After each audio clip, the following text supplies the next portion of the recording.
right, thank you, Jacqueline. Bye-bye. No. Did you get my text? Don't go that way. Don't go that way. You're just out.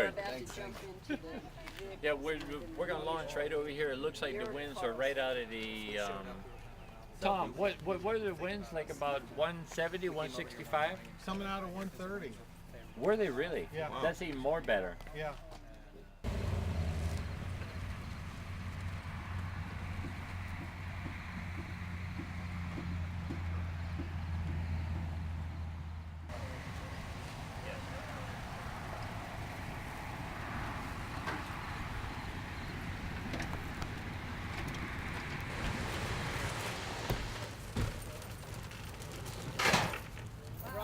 This is close to my vehicle if you need to take two. You got it. All right, Roxy, if you'll jump in the front there, in the driver's seat. Yeah. All right. All right. Put this on.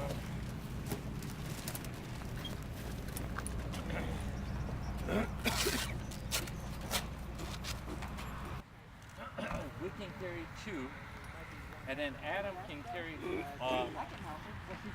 3, 4. Jacqueline can carry 1, Richard can carry 2, and then Dion can carry 4.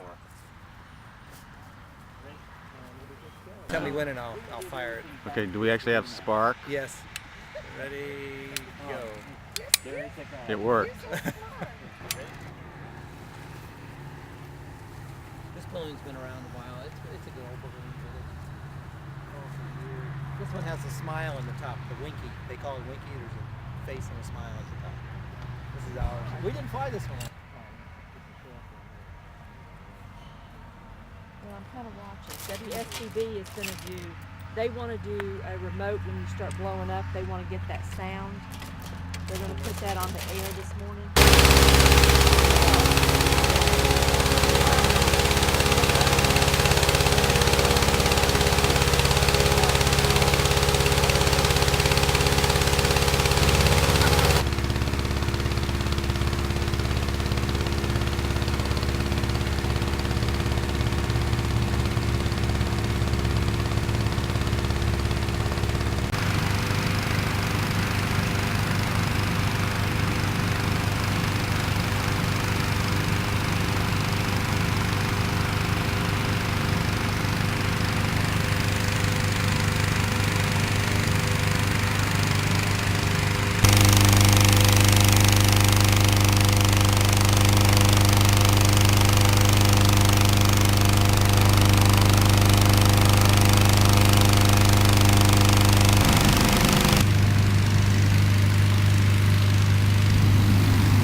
everybody. Smile.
Okay, not just a taste, just fill it out. Yes, you are a professional. Don't try this at home.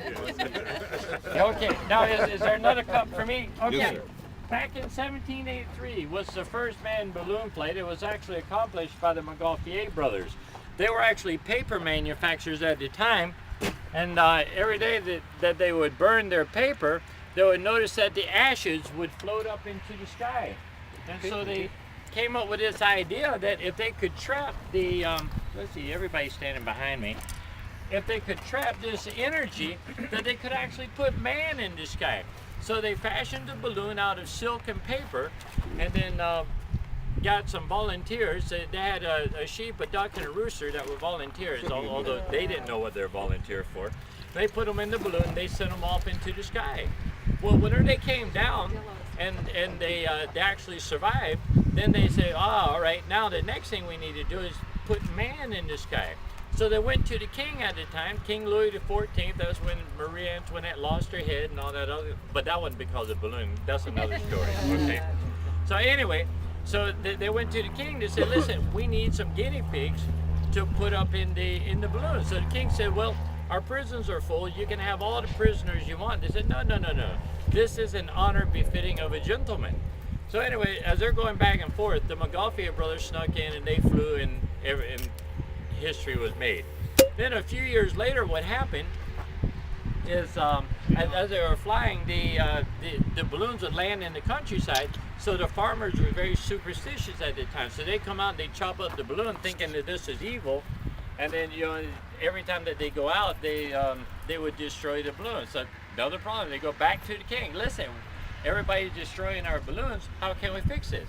So the king said, well, start carrying the fruits of our vineyards, the champagne, and offer it as a peace offering every time you land.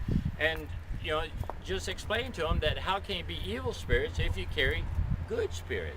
And then you commence to getting everybody drunk and nobody cares anyway. Then, a few years later, the Irish got into it whenever they offered, whenever they found another sport that involved drinking, go Irish, and they gave us what we call our balloonist Irish blessing. Dion, if you'll lead us into blessing. Okay. The winds have welcomed you with softness. The sun has blessed you with its warm hands. You have flown so high and so well that God has joined you in your laughter and sent you gently back into the loving arms of Mother Earth. Cheers! Cheers! All right. And cheers to our chase crew. Chase crew. All right. To our pilots.